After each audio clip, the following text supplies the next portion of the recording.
Welcome to DCL Talk Show on DCL Radio. Today is May 16th. We are into yet another exciting week, and especially this week, we have lots and lots of upsets, tie games, and wonderful performance from teams which uh, we normally take them very easily. Okay, and today, before going into our DCL discussion, last weekend we had a wonderful finals of IPL. We will have a little discussion on that one. Especially, I'm very interested in discussing with our analysts about Dhoni's run out. Is it out or not out? Is what bothering me a lot. Okay, and today we have three wonderful two are regular analysts and our special guest tonight is also here. I Before I welcome them, um, I just would like to say that Imti will be a little late today, and before I welcome, I have another thing. Thanks to all those umpires who have done excellent job last year. With that, I'll invite Jasneet into the show. Welcome to the show, Jasneet. Thank you, Jagan, and welcome all the listeners all around the world into second week of DCL 2019. A lot of exciting matches, and as Jagan said, a couple of them at least could be termed as upsets. It's great to see not not too many teams picked a few teams to win games they had this weekend, but that's the beauty of the game, and we'll discuss them in detail. Welcome, Avinash, our special guest of the night. Good evening to you, Jagan, Jassi, and to all the listeners worldwide. It's a pleasure to be back on the show, and thank you for having me once again, Jagan. Okay, and with that, we'll get into our first discussion of the night is IPL finals. What do you guys think about Dhoni's run out? One angle he's showing he's in, and the other angle completely showing he's totally out. So I'll start with Jasneet. Jasneet, your thoughts?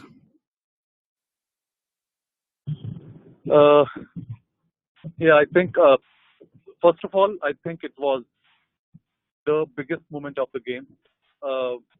Final of an IPL Chennai team who throughout season has been so dependent on their skipper Dhoni. I mean, in a couple of matches when Dhoni wasn't there, it looked absolutely clueless, to be honest.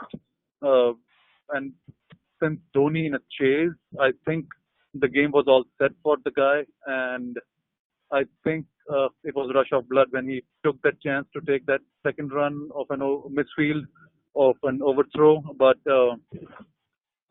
coming to the decision, from when I saw the first angle, I was pretty convinced that it was out until I saw the second angle, which actually made me think it has to go to batsman favor, because with runouts, the funny thing is, the more the third umpire has to see the replays in slow motion, in zoom, in whatever, all these things conclude towards batsman getting the benefit of the doubt. That's the normal norm in cricket.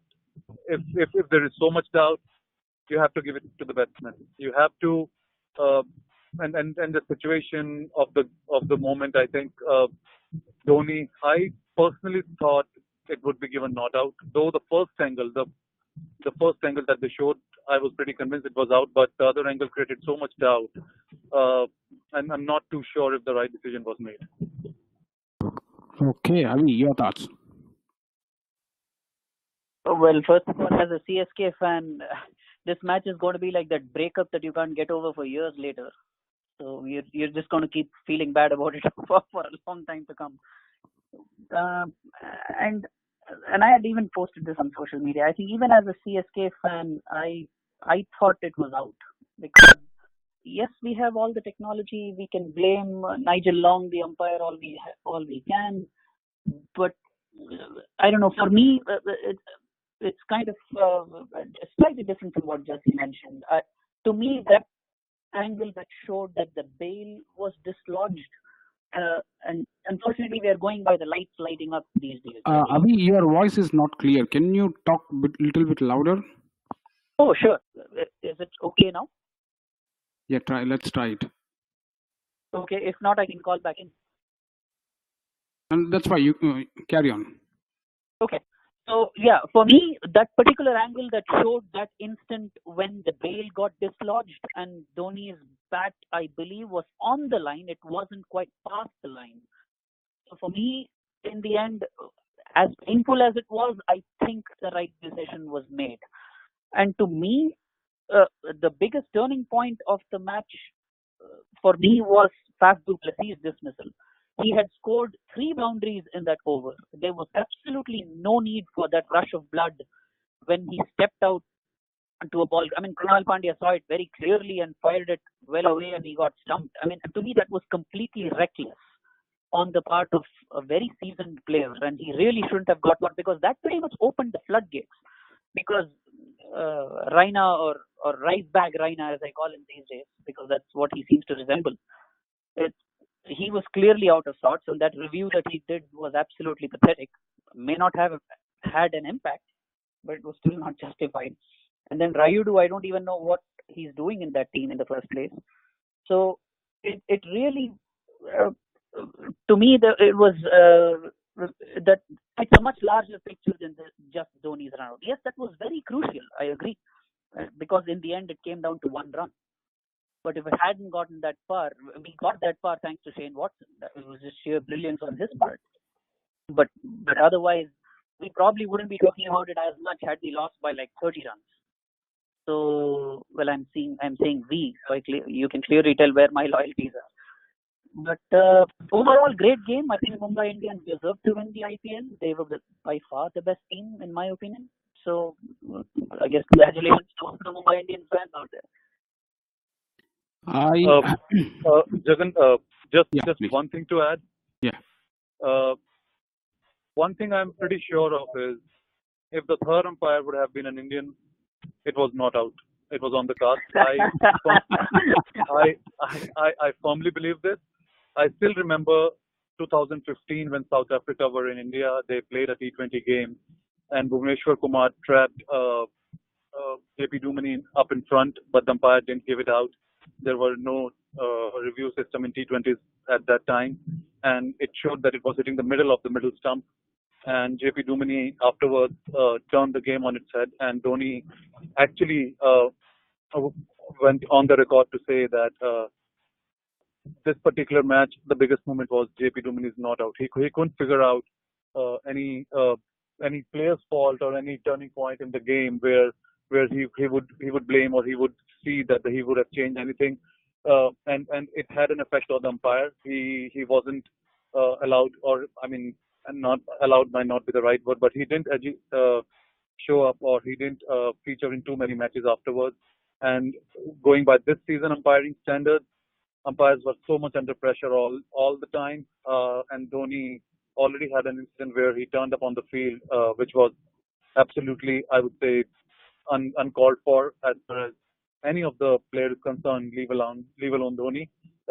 I think if it would have been an Indian umpire, it was straight away not out. And I still believe had Dhoni been not out at that particular situation, the result would have been different.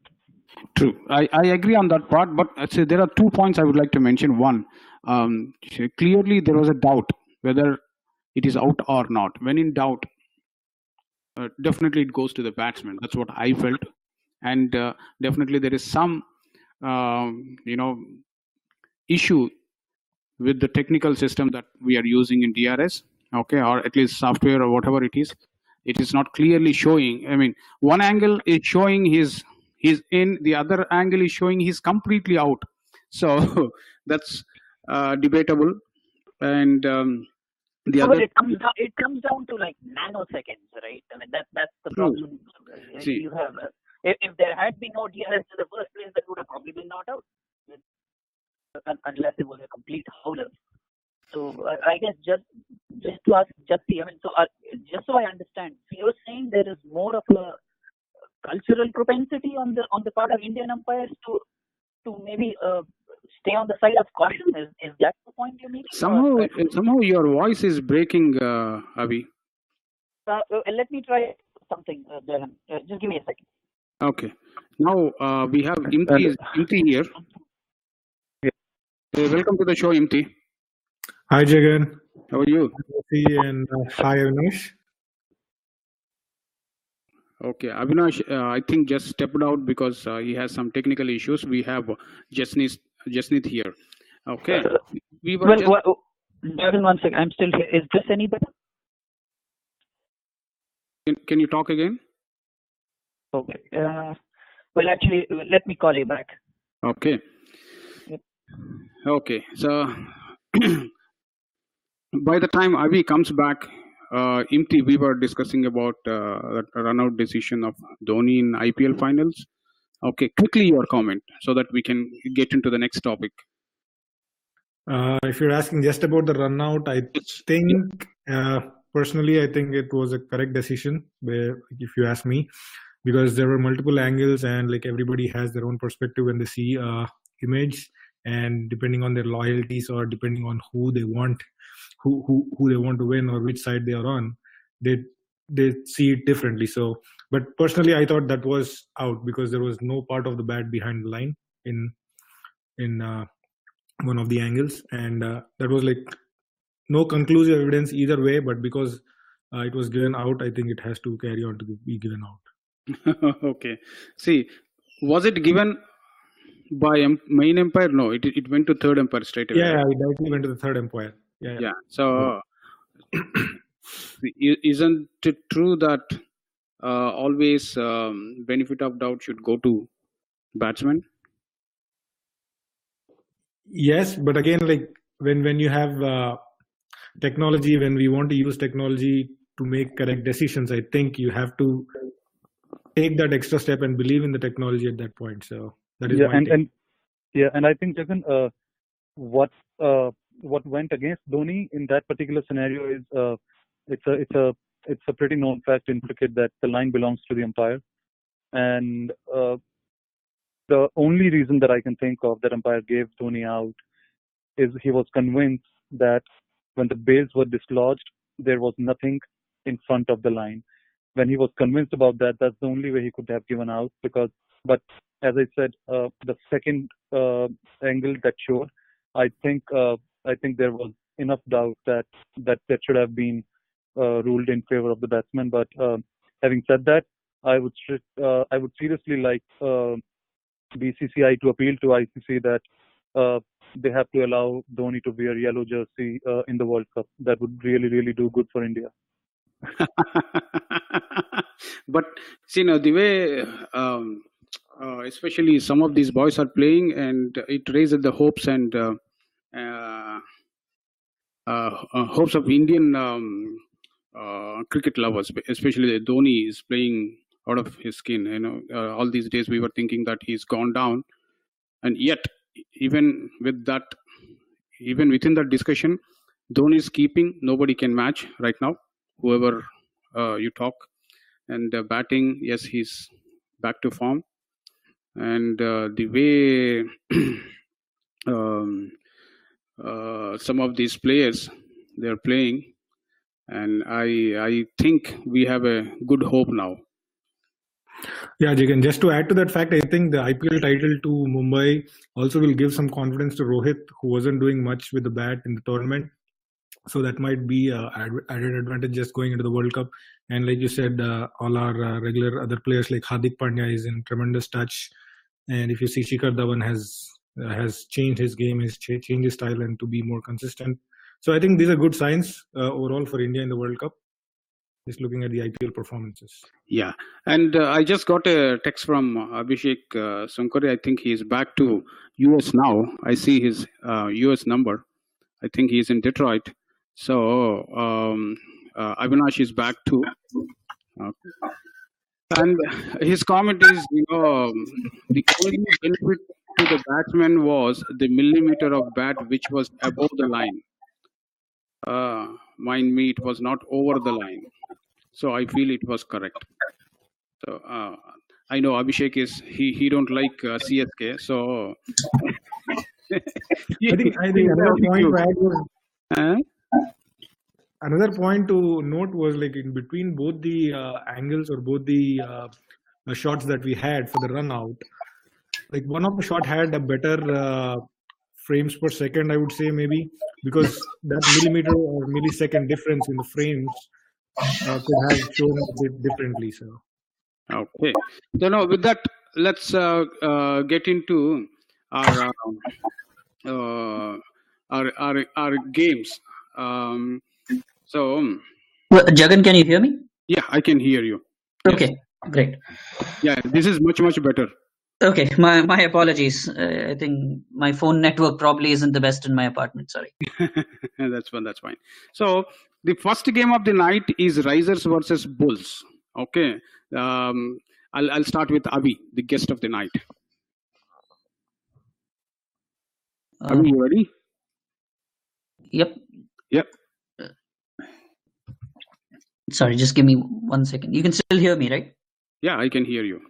Okay, so Bulls versus Risers, yes. So looks like the Bulls batted first, and they could only muster a subpar total of 57 in 20 overs, which is almost like a throwback to previous years when we were using the much softer ball, and DCL was more of a bowler's game than a batsman's game.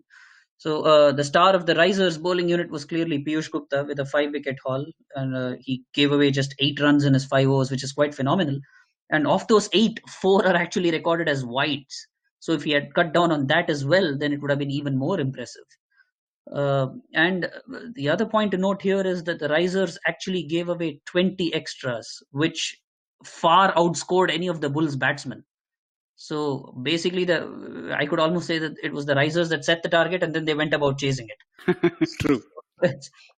So the Bulls lost wickets at regular intervals, so they never really got going, and they could only manage that score because of the Risers' generosity. But in return, the Risers seems to have made quite a meal of the chase, because they've lost 8 wickets and they basically limped home in 22 overs. And again, the other point to note here is the Bulls conceded 14 extras as well, which is way higher a score than maybe just one of the Risers batsmen.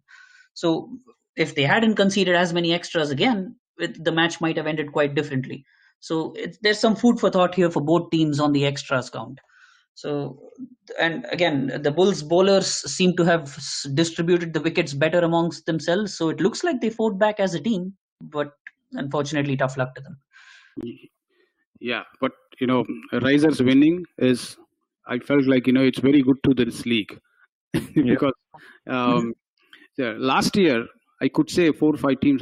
Whenever I look at those teams, I'm damn sure that these are the 4 teams that will make it to playoffs.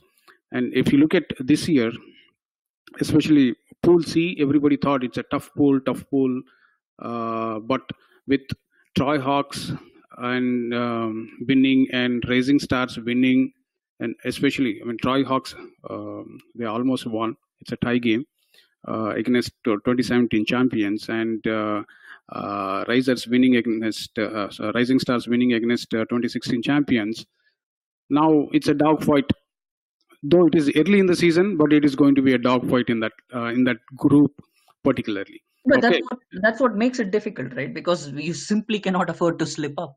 So it looks like some slip-ups have happened. So yeah. And the next game of the night is FCC versus Southfield Super Kings, and I think FCC won this one very easily. Imti, your thoughts? Yes, Jagan. Before going to the game, I think just adding to that last game analysis, I think if we have results like this, it is very good to the league, and especially in this season where teams have shuffled and reshuffled a lot, I think it is very hard to actually predict which game, like for every game, who the winner would be, because there is so much of changes, and I think it kind of makes this season very interesting, actually. Very interesting and exciting too. Yes. Yeah. So now I know, right? Imti, did you go to Warriors or did Jussie come to Blazers? One of that. I'm sorry, I couldn't resist taking that dig. Okay. Yeah. Okay. FCC versus SSK now. Yeah. Going to this game, like you said, Jagan, I think FCC had an easy win in this game. thanks to some good performances from their stalwarts Tejas Shantegowda and Karthik Teju also chipping in their batting. They batted first, scored 111 runs for the loss of 5 wickets. They batted the full 25 overs, and I think these are good signs from a batting perspective for FCC. When Tejas is in full flow, he's a batsman to watch. He's a very good batsman. And then like Teju and Karthik, and they have Hemant this year in their lineup. So I think all in all, they have a very strong batting lineup, and I think it is showing in the scorecards. If you look at the bowling figures for SSK, I think it really, like, they were good, but they were not good enough to pick wickets. I think that was the crucial here. Like the bowling figures look decent; they don't look that bad, but again at the end they conceded 111 runs. So not much to talk about there. But when they had to chase 112 in the second innings, I think South Wales Super Kings tried a little bit with Hariharan Radhakrishnan staying for a while, scoring 15 odd runs, but he really didn't get any support, or nobody else really took up to that chase, and they folded out for 81 in 23 overs, thanks to like some good consistent bowling from FCC, where they shared the wickets between all their bowlers, but pick of the bowlers being Sujan with 3 wickets for 12 runs in his 5 overs, and then 2 wickets each for Tejas, Teju, and Hemant. I think, like, if you look, these are the core players for FCC: Sujan, Tejas, Teju, and Hemant, and them performing in this game, it really is good signs for FCC, and I hope they go really long in this tournament this season. So good luck to FCC and hard luck SSK. One other point I wanted to add is, like, SSK, if I see some names, it looks like, again, like a lot of players from Dynamites have moved here. I might not be correct. I'm just going based on the names here. Yeah, so SSK will also be a team to watch out, because they might really create some upsets or some changes in the lineups in the pools. Yeah, I completely agree with you with respect to SSK. They have talent.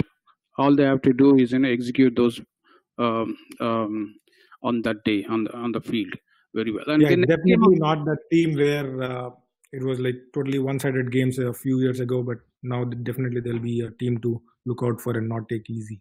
Sure. Yes. Sorry. The next game of the night is Knockers versus Falcons. Last week when you guys predicted this one, you all said Falcons will win, and I had my own doubts. I thought Knockers will win this game very easily, but whatever you guys predicted ended up. No, I think Jagan, only Imti predicted it right. Me and I think only you two were there last week. Yeah, so I actually predicted Knockers and Imti predicted Falcons. Yeah. Then I might have had it wrong. I thought you both predicted Falcons. Okay, your thoughts, Jesse? Yeah, I think based on everything that a cricket lover would have on his plate, this was the game of the week. Even before it was the game of the week, but after how the game panned out, it resulted to be exactly the showstopper. And I think I learned from one of my friends in Falcons team that the match shaped out in a way it actually resulted in Falcons win.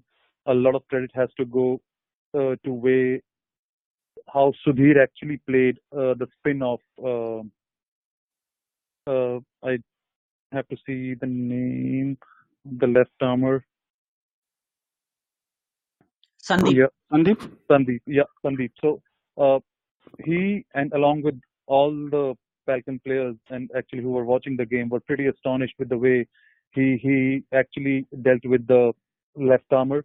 And if you see the Knockers bowling lineup, they already have Deepak Raj, who is raw pace with impeccable control.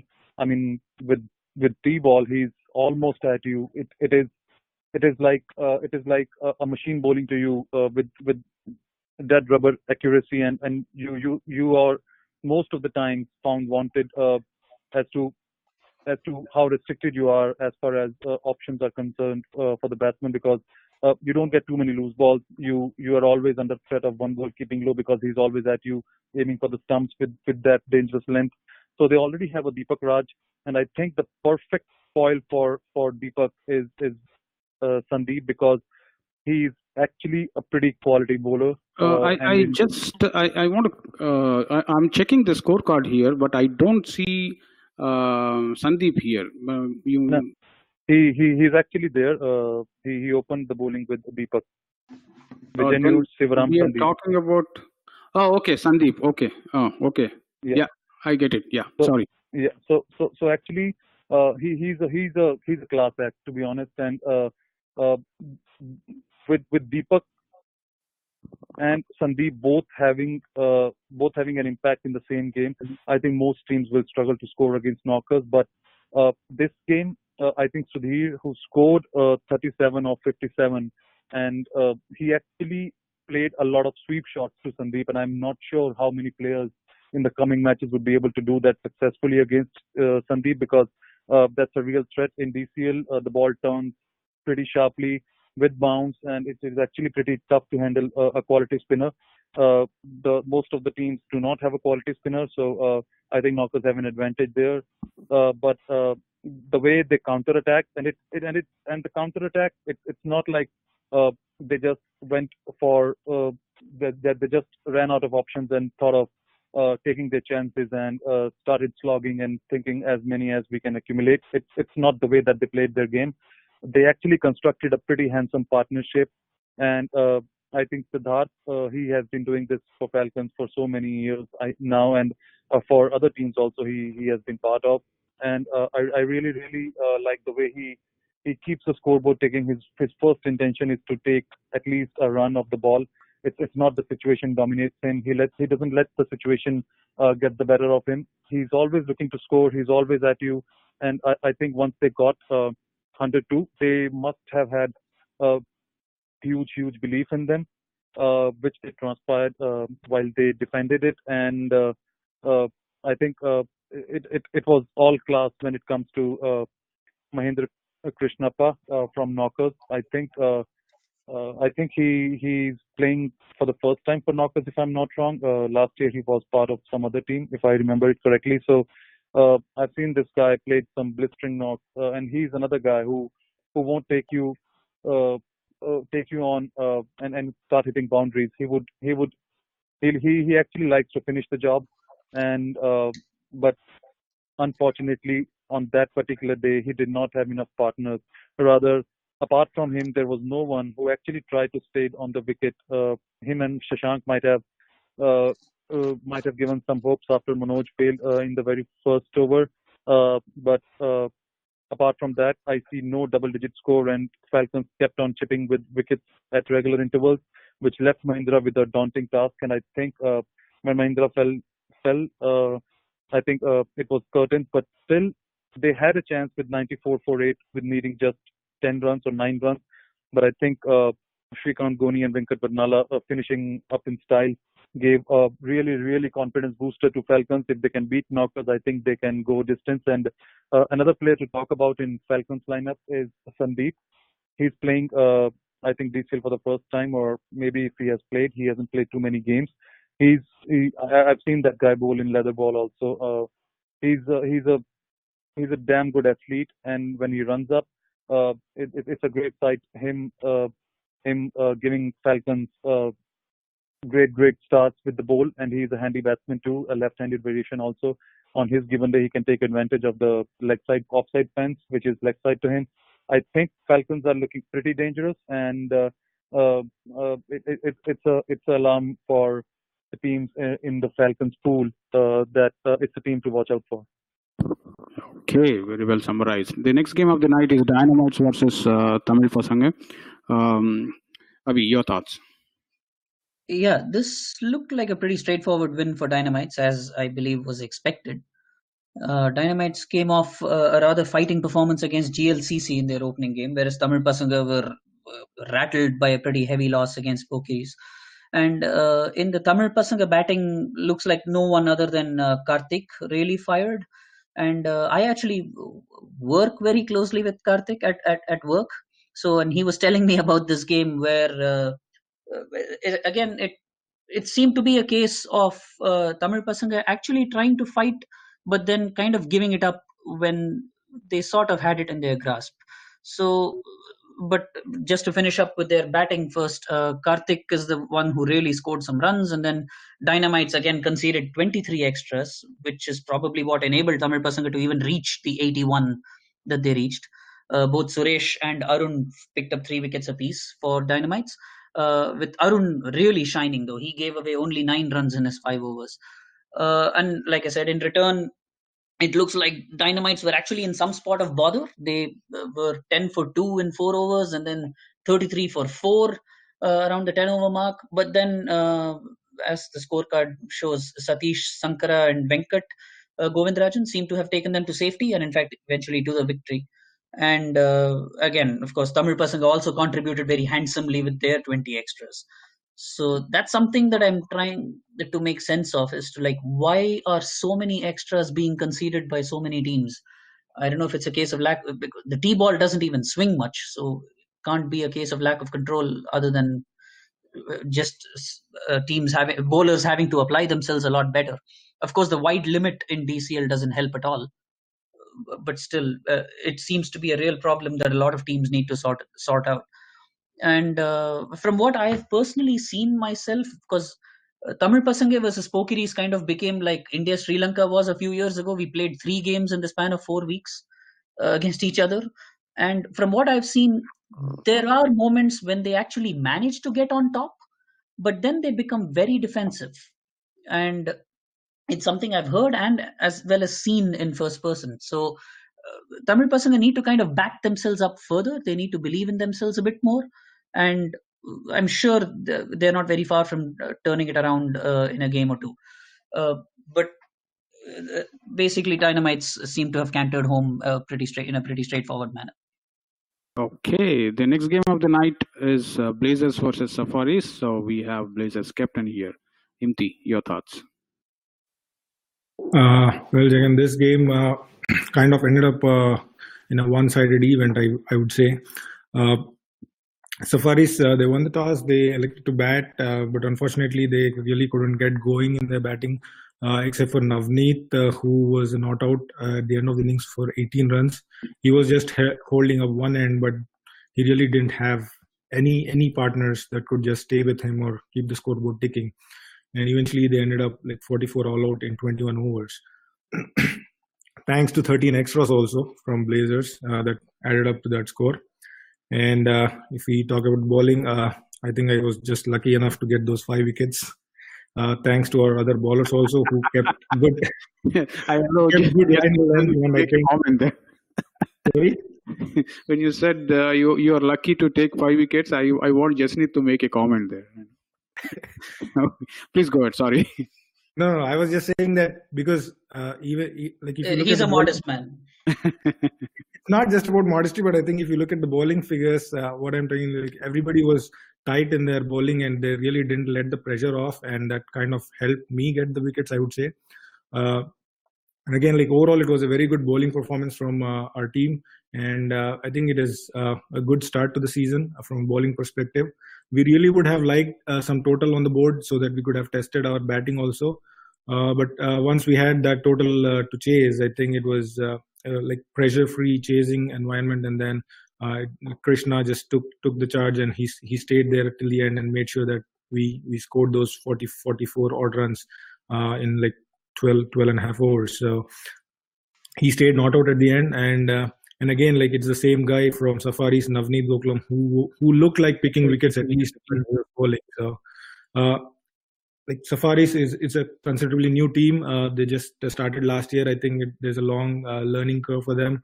But I think eventually there are some good players in the team. It just needs to, I think they all just need to come together and perform as a team, and then they'll start seeing some good results. So I'd just like to wish them good luck for the rest of the season. Okay, the next game of the night is Dark Horses versus Strikers. Even though Dark Horses lost this game, I like this guy. I mean, I like this team performance. Jasneet, your thoughts? Yeah, Jagan, before coming to Dark Horses versus Strikers, you said Imti made a comment he was lucky. I personally think he'll be lucky at least 3 more times in this season to take 5 wickets. Okay. Yeah, so coming to this game, as you said, and as we all know, I think we discussed it last week also, how dark horses were almost on the verge of not putting up a team, but eventually they did. They lost Mahesh also to Raptors, but uh, uh, this game is an example that they have some potential. The new guys who have joined, if they would start contributing around Pankaj, I think this team can do a lot better in results column and register a couple of wins. If they manage to win a game or two early in the season in the first half in their first 6-7 games, I think that would do a lot of good to their chances of qualifying for the playoffs. Because when you have doubts in your mind, when you are playing for the first time with each other, when some of the guys might not have even played with T-ball before, so it, I mean, you always, or you most of the times, tend to forget about the things that you didn't do right in a winning cause, because it's the win actually that you are aiming for at the end of the day. And when you start winning, a lot of things start falling into place. So I think they really need a win or two early. They didn't get this time because strikers was good enough for them. And the good thing about the team like strikers, it's always been like this. You won't find especially in the batting department, you won't find someone uh, who who bats long to score those 40s, 50s, 60s. Uh, most of the good teams, say the team that end up in the top of the table in their pools, they have at least one or two players who likes to bat long. I mean, Knockers used to have Arun. I think it's a great replacement when Mahindra came in for Arun. You have Anup, you have Arjun in Glads, you have Sudhir in Falcons. All the good teams you talk about, you have one player who likes to bat deep and not just contribute in those 15s and 20s. I think Raj could be that player in Striker's team. He has proven it time and again, and he's a class act. We all know. But I think apart from him, you'd always see, or most of the time see, in strikers the contributions like 12, 14, 16, 18, 20 from multiple players, which would get them to a competitive score, and that's exactly what happened in this particular match. Also, their skipper top scoring with 20. And I think once they had 117, they knew the Dark Horses is a team isn't uh, who isn't a seasoned team, who has new players, and all they need to do is keep Pankaj quiet, which they eventually couldn't manage. He went not out on 28, but still they were able to get wickets at the regular intervals. And I think had one or two players stayed with Pankaj, I think it could have been a much closer game than it actually fared out to be. But credit to strikers for. In spite of Pankaj showing his class, they still hung in. And Rahul Nikam, I think literally from starting from the lower middle to the tail enders, I think he ripped the Dark Horses chase apart because if you see they were 56 for 5, and from 56 to 5 for 5 to 91 all out. I think Rahul Nikam deserves a lot of credit, and I think he's rightly the man of the match. Okay, the next game of the night is Rising Stars versus GLCC. Before I go to Avi, normally what happens is first 2 weeks of the games, I always be at home to take the calls, and just in case if I have to look at something in the computer for the league. So most of the times, first 2 weeks, I get issues like gates are not open. Grounds somebody else is playing, like that. So this is the game I wanted to go and watch. So GLCC started the game. They were into 5th over or 6th over, going good. So I thought of taking shower, and I took a very quick shower and came down just to see 52 all out. So that's how fast it went. And another thing before I go to Avi is Novi city authorities, they sent a email to me stating that DCL is the best league because year in year out we always keep the fields very clean, and especially after last week they specifically sent a mails praising us, and they said our group is one of the best group they have ever seen in terms of keeping the fields very clean. And kudos to all the teams and DCL family, and job well done. With that, I'll go to Avi. Well, Jagan, first of all, thank you for sharing that. That's obviously great news, and I guess it's testimony to the sense of responsibility that all teams and their captains have. So yeah, so we should all of us should give ourselves a pat on the back. I know the situation isn't often the same in Mishka. We often get complaints from the city saying you guys have made a real mess. So good job, DCL. And then yeah, coming to this game, yes, I'm sorry, Jagan, this would have been a rough one for you to digest. And it was a real upset, to be honest. No disrespect to Rising Stars, obviously, but GLCC were by no means depleted. They had their usual players: Manish, Vaibhav, Ajit, Samish, along with their new recruit Sudhir Paka, who's swapped from Glads last year. And yet together they've mustered only 52.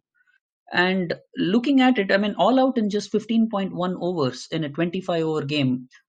I don't know if that reflects to an extent some complacency on the part of GLCC or what, but it looks like they might have taken Rising Stars somewhat too lightly and maybe paid the price for their recklessness.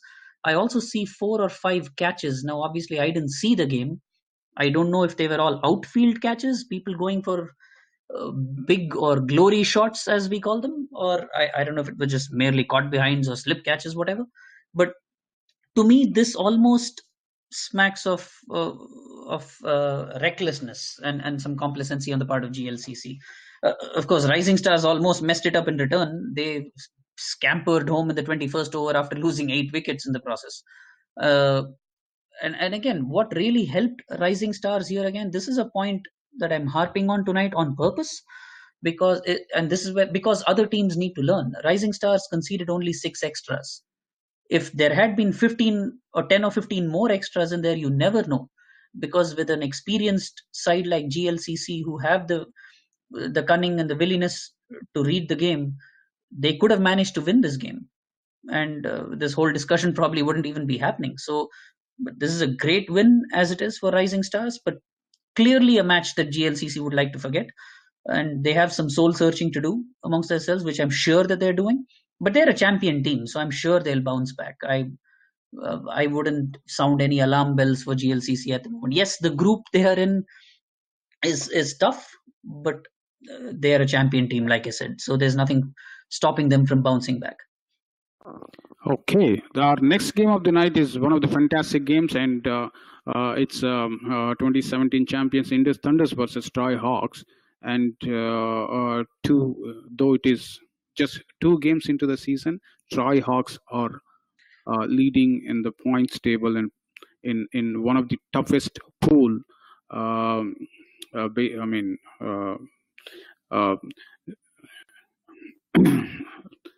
Imti, sorry. Yes, Jagan. I think last week when we were talking about Troy Hawks, we did say that it is a revamped team and it is looking, it's a younger team and it's looking very good this year. And especially after this game, I think that thought is only solidifying, saying that Troy Hawks is a team to watch out for this season for sure. So if you go into the details of this game, obviously it is a tight game, so there must have been a lot of intensity in the ground when the game was happening. We were playing in the ground next to this game, but we did leave early, and I really couldn't see the end moments of the game though. But in the first innings, Troy Hawks really got out to a paltry score of 60. Actually 60 for 9 in 25 overs. They didn't lose all the wickets, so that is kind of strange. But they could only manage 60 runs in the allotted 25 overs. If you see the batting scorecard, not too much to talk about, but then a couple of double-digit scores by Satwik, 13 runs, and then Shamsuddin Nizamuddin, 11. I think if I remember correctly, Shamsuddin was the same guy who performed very well in the first week for Troy Hawks. Yes. And if you look at the bowling field, obviously they were facing the likes of Vijay, Chetan and Manoj from Indus Thunders. So obviously that is a very tight bowling lineup. And add to that Dhruv Parmar, who we know is a class act. Like with those bowling stalwarts in the lineup, I think it was very hard scoring those 60 runs also for Troy Hawks. But going into the second innings, I think Indus Thunders might have definitely thought that they had this game in their kitty, but Troy Hawks bowlers had different thoughts, and I think they had a very good bowling run in this game, except for Verma, who scored 19. Uh, like there is no real contribution in that batting scorecard if I look at it, and looks like they were losing wickets at consistent intervals, except for the second wicket partnership. Once they lost that second wicket at the score of 33, I see the wickets falling at regular intervals for every 2 or 3 runs, and that kind of shows how Troy Hawks kind of crawled back into the game after that first 33 runs, and thanks to Venuvardhan Raju, who picked 5 wickets in his allotted 5 overs, 5 for 11. That is a brilliant spell. When you're restricting a score of 60, I think that should have been a game-changing spell, definitely. And again, if I remember correctly, Venuvardhan Raju also had a very good outing in his in the first game of the season. So I think, to sum it all, I think Venuvardhan and Shamsuddin for Troy Hawks are like the stars in making, and they are the players to watch out for this season. So all in all, I think tight game.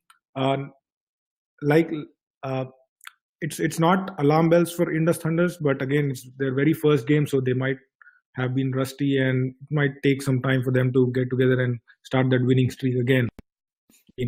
Mind you, when they won it in 2017, the first game they played was a tie against Blues, so maybe it's something of a coincidence, but you cannot take Indus Thunders lightly. So it is a championship team, and they're bound to come back very strong in the next coming games. Man, Gopu will love you for pointing that out. Okay. The other the beauty of DCL is especially in my opinion, not even opinion, as a spectator, if I want to watch DCL, I always want a rookie to win, rookie team, new team to win, and Marcos won. Jesse, your thoughts? Yeah, I think that's a perfect start for Marcos to their season. I think I don't remember they played their first game in the previous week or not, but even if they played and lost, maybe this would still do a world of good to their confidence, because as I said early in the season, when you are a new team, when you're still seeing or realizing the strengths and weakness of your team, when you're not sure about how to go about the business in the crunch situations, I think a win would do a lot of good.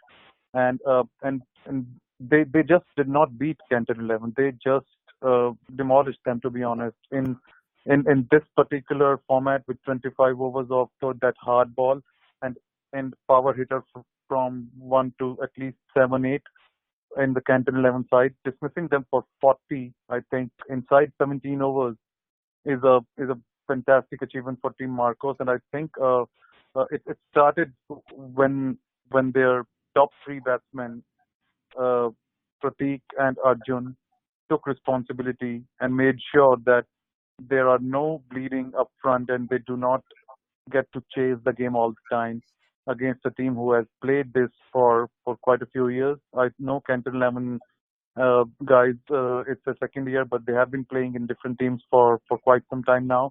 So you don't want to chase the game always. And after the second wicket partnership of 43 runs, I think they kept on losing wickets, but I think Ratnagiri, when he came after the dismissal of Arjun, he handled one. He just occupied one end again and scored those 16 runs. After that, Chandan contributed with 14 after Prateek was dismissed for 21. And I think the sort of total they got, 85. They used their quota of 25 overs. They might have liked a few more. They might have liked to cross 100, but the fact that they were always in the game, that they were not dismissed, that they had a decent couple of partnerships, it would have added a lot of confidence into the side, and the bowling side would have been pumped to defend that. And I think they did just exactly that with the help of Vinod Ganesh, who has been named man of the match, which might be a call that think tank of the team, Marcos, would have considered that he took some important wickets or maybe at some important juncture. But I think the contribution from top four, like Pratik or Arjun or Ratnagiri, to help them achieve 85, I think there might have been some serious contentions over the man of the match from the top three player also. But I would say it's a complete failure for Canton 11 of not able to just it's not that they were not able to chase 85. It's the way uh, how they bundle out inside 17 overs to a new team for just 40. I'm not saying without seeing the quality of the bowling Marcos has. Maybe they are damn good and they would do that again with a couple of more teams. But no matter how good a bowling attack could be, 40 with this particular bowl, I think that's very under par, and a lot of responsibility has to be taken by the senior players like Raza and Heather. And Naz also has been a seasoned player now, so I think they need to regroup and take a call on some of the important decisions so that they start winning or at least start competing. Okay, the next game of the night is Raptors versus FHCC, and it's totally dominated by Raptors. Avi, your thoughts? Yeah, like you said, a complete one-sided affair. The star for the Raptors was clearly the dashing Pratap, who we know can be quite dangerous on his day, a naturally aggressive striker of the ball. And clearly it was his day that day. He slammed 63 runs, almost overshadowing two very good contributions from Sri Teja and Anil Bali Reddy, both 30 runs apiece. And overall, the three of them combined to power them to 192. And it was quite a disaster really for FHCC's bowling, with one over going for 26, and they also conceded 30 extras, which is not very good, to put it mildly. So I guess in return, a pretty sorry scorecard again for FHCC. They played out their full quota but only managed 90, so no resistance of any significance offered by anybody, and they handed Raptors a pretty massive win, and Pratap was very deservedly the man of the match. Okay, the next game of the night is Altair versus Rockers, and again it is dominated by Rockers. Imti, your thoughts? Yes, Jagan. I think this game was a completely one-sided affair.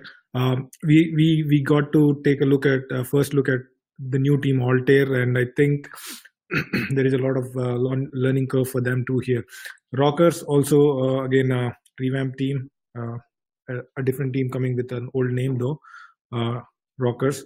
It is mostly seasoned player from FCC and FCC Agni.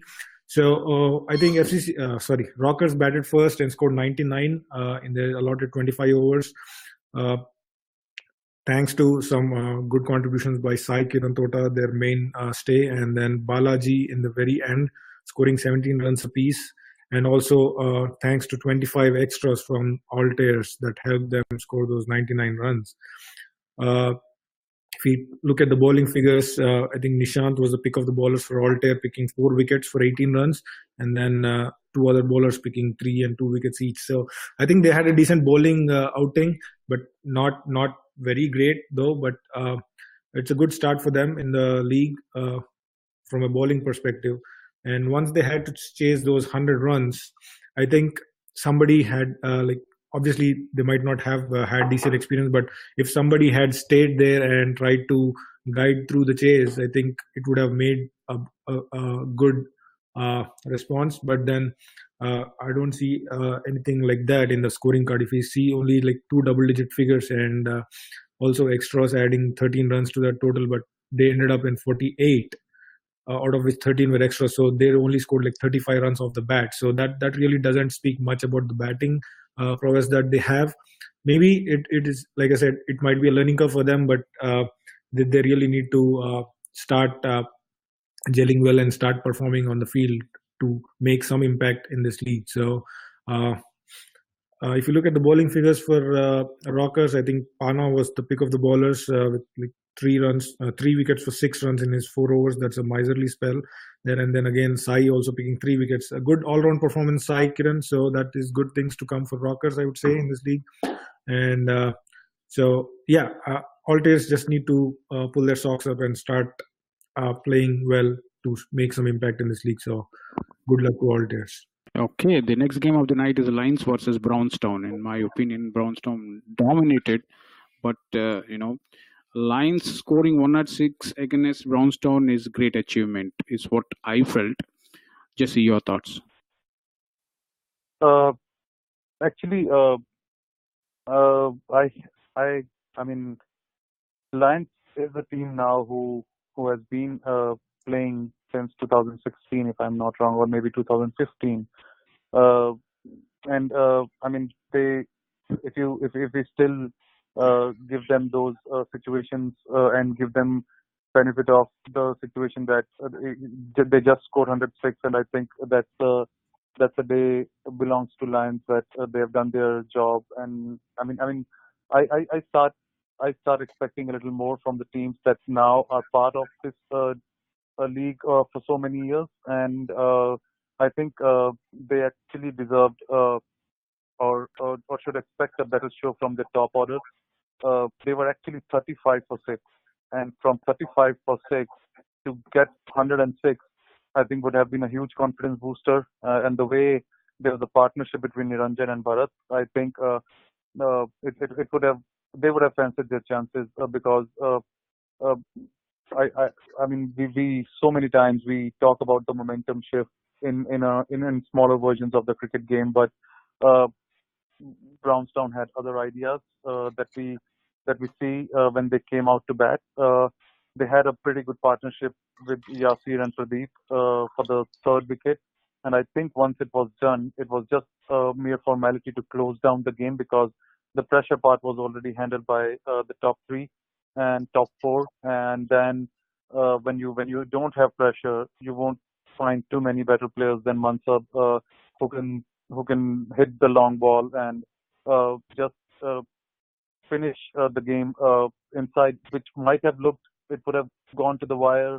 The Lions would have thought that we might get into 24th, 25th over, and then pressure makes you do silly things. But Mansab made sure that the chase is done and dusted inside 22 overs with a blistering 28 of 18 balls, and he in fact finished the game with a six. So I think a job well done for Brownstown, but the way Lions came back from 35 to 6 to score 106, I think they should take a lot of heart from this performance, especially in the batting department. And I think uh, I personally expect a lot better things in batting department from Lions. Yep. The next game is FCC Agni versus TCA Knights, and the less we talk about this game is better for the league, is what I felt, because Agni dominated Knights. Knights scored 77, and Agni chased it in 15 overs. Your thoughts, Avi? Yes, yeah, like I mentioned again, Agni having a pretty comprehensive win there, which I suspect was expected, to be honest. And TCA Knights could only manage 77 for 9 in their full allotted 25 overs. And I think Lakshman Chaudhary did the most damage on behalf of Agni, taking 4 wickets. And like you said, Agni made pretty short work of the target, chased it down in the 16th for just 3 wickets, losing just 3 wickets in the process. So another clinical performance by Ramesh and his boys, which I think we've kind of started expecting over the last couple of years. Agni has been putting in some good performances repeatedly, so they're obviously a team to watch out for. And Gautam Radhakrishnan for them scored a very well made 28, and Rishabh scored 22. So, and of course, another bonus point win as well for Agni, as well as for another game last weekend. So, on the whole, yeah, clinical performance from Agni. Okay, the next game is again TCA sister team Stallions versus Bulls. Stallions, they scored only 58 and Bulls chased it in 12 overs. Your thoughts, Imti? Yes, Jagan. Eventually, this game kind of turned out to be a dud. I was expecting more fight in this game because TCA Stallions, like we all know, has lost some key players to other teams, and like that is kind of showing up in their performance here. I think except for Megha, who was a known name in TCA Stallions, I think he's the only guy who stood up and like tried to solidify the innings there, but unfortunately he didn't have any help from the other end. So they bundled out for 58 in 22 overs. thanks to some brilliant bowling performance from Ashwini, who picked up 5 wickets for 4 runs with a maiden. And I think that really put the brakes on TCS Stallions, and they really couldn't put up any score on the board. Chasing 58 with this new ball, it is considerably an easy target, I would say. And I think that that pressure-free chasing also showed in the batting of Indus bowls. They just scored that in like 12 and a half overs, 62 runs for the loss of 2 wickets. I think Avinash, who we know more as a bowler, I think he stepped up here in this game, one down and like scored those 25 runs in 19 balls with 3 fours. So this kind of shows the confidence that Indus bowls is bringing to this game, and I think such performance will only increase or improve their chances to go forward in this league. So congrats Indus bowls and hard luck TCS Stallions. Okay, the last game of the night, Blues versus Stingers. Your thought, Jesse? Yeah, I think it was a pretty good game, and Blues would be really happy winning this game because I've been into such situations a lot of times when you get your worst possible start by losing 2 wickets up front in the very first over. So when you are almost 2 for 2 in the first over, it takes a lot of it gets to show the real character of the team when they actually managed to score 118, and it's not that the team conceded like 40-50 wides. 20, I know it's on a higher side when it comes to some of the flagship teams of the league when you compare it with some of the pro teams, but having contributions like 25 from Akhilesh and 35 from Koti and 14 from Avinash, I think it was a great comeback from Blues team to score those 118, because I think Stingers would have thought that they are really into the game by knocking the top 2 batsmen in the very first over, and after the batsmen have done their job, they were always in the game when they were defending this total. But Raghu Kumar actually held one of the end pretty nicely, and he just didn't go into the shell. He actually scored at a brisk rate, 42 of 65 with 1 4 and a 6. I think like in the game of Dark Horses, it might have been a more closer game had anyone stayed with Pankaj, and similarly in this particular game also, apart from Rajan contributing those 14, and that too in a quick fashion, because he would have thought that I have to play my shots because nobody else is being responsible enough to stay with Raghu. I think that partnership would have given some scares to the Blues team, but I think they finished off pretty clinically and opened their account in this particular season of DCL. But a lot of good individual performances for both the teams, who would think that would help them going in further into the season. Cool. With that, we completed all the analysis. Now we quickly get into predictions. Panthers versus Blazers. I'm not asking both of you, so I'll leave it to Avi. Avi, what do you say? Oh, Blazers. Okay. Safaris versus Canton 11. This is the game I'm thinking Canton will win. Any objections there? I'll go with Safaris actually. You go with Safari. Anybody else? No, Canton for me. Imti, Canton? Yeah, same, Canton. Okay. I asked Imti in Telugu, Cantona. Okay. So the next game is Dark Horses versus Marcos. This is the game I want to watch. Okay. I'm thinking this is going to go to wire. Jesse. I'll back Marcos for their consecutive win. Imti. I think this game I'll go with Dark Horses. Avi. Dark Horses for me as well. Okay. Mustangs versus Altair. This is also another good game, but I'm thinking Mustangs are going to win this one. Any objections? Nope. Okay. I'll go with Mustangs. Yeah. Okay. My only fear is you asked me to write predictions for Pool A, and I hope I'm not contradicting myself here. That's fine. Okay. Pokeries versus Blues. I'm guessing Pokeries all the way. Any objections? Oh, no, not at all. I'm not asking you. Okay. Imti, Jesse, you guys are okay with that? Yeah. Okay. Yes. Yes versus Brownstone. Brownstone, Yes. any objections there? Brownstone versus? Stingers. Okay, yeah, Brownstone. Imti? Brownstone. Okay. Dynamites versus Lions. I'm thinking Dynamites. Any objections? Actually, I'm going with Lions. Lions, okay. Imti? Yeah, I'll go with Dynamites. I Imti? think I'll go with Lions too. Oh, interesting. Okay. Wow. MI Rangers versus FCC Agni. This is going to be another good game. Jesse. I'll pick MI Rangers. Imti?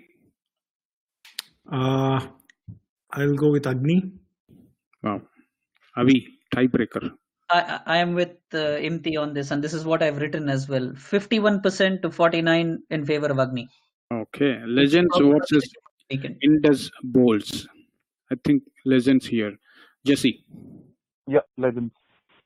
Imti. Legends. Avi. 3-0.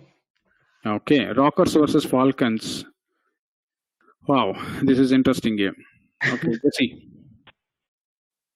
Well, I think this would be the best game. I've not seen other games if there would be anyone to beat this one, but this would be a great game, and I'll back Falcons to win this one. Imti. I'll echo their statements that this would be a very, very close game, but I think eventually Falcons will make it. Avi. 3-0 again. Okay. Falcons. FCC versus Knockers. This is all brothers fighting, Jesse. I'm sorry, Knockers versus? FCC. Okay, FCC versus Knockers. Yeah, Knockers for me. Imti. Knockers. Avi. Knockers. Okay. The next one is Bulls versus Gladiators. I think Gladiators 3-0. Any Yeah. objections there?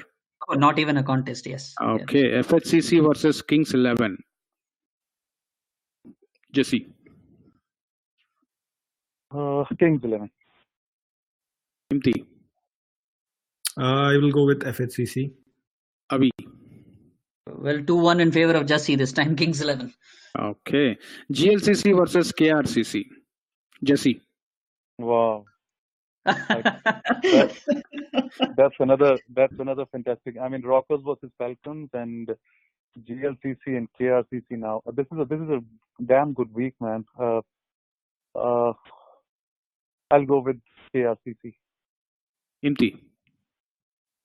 I think this would be the game of the week for me, and after last week, I think GLCC will really bounce back really strong here. GLCC for me. Avi. Sorry, Jagan. KRCC for me. You don't have to you don't have to say that one. Okay. The better team always wins. MCC Miles versus Indus Thunders. I'm guessing Indus Thunders. Okay. Yep. Yeah. Any objections there? Nope. Nope. No. So with that, we have concluded today's show, and I'll close the show with the last words from our analysts. I'll start with Jesse. Yeah. I think this is a real kickoff for the TCL 2019. We have some brilliant games to be played this weekend, and I really hope weather holds fine and the games are completed and in the best of the competitive way. And all the best to all the players competing, and we'll join you guys next week to discuss all these fantastic games. Take care. Imti. Hey Jagan, I don't know if I missed out, but did you call out for Blazers versus Panthers this week? I did not. Okay. No, I called it. That is the first game. You did, yeah. And I said Blazers, absolutely. Blazers, yeah. Okay, sorry, I missed it. I just wanted to know the sentiment, how the predictions are going. all strength to you guys. Okay. Thanks, Avi. So yeah, I think like Jesse mentioned, like this week has some absolutely mouth-watering contests, and it would be a real week to watch out in terms of the games. and I really hope some good matches and some teams making some strong contention in going forward into the league. So good luck to all the teams, and hopefully we have all the games happen this week. So, yep. Well, thank you very much again, Jagan, for having me on the show. It's always lovely to be on and speaking to the entire community at the same time. I enjoy listening to the show, and I enjoy participating even more. And I think it's a privilege that I'm on the same panel as Imti and Jesse, two people that I really admire as not just as players but also as people. So this is a real honor. Thank you so much. Okay, with that we will close tonight's show. Thank you, Avi. Thank you, Jesse. Thank you, MT. Good night to all. Keep listening DCL Talk Show on DCL Radio.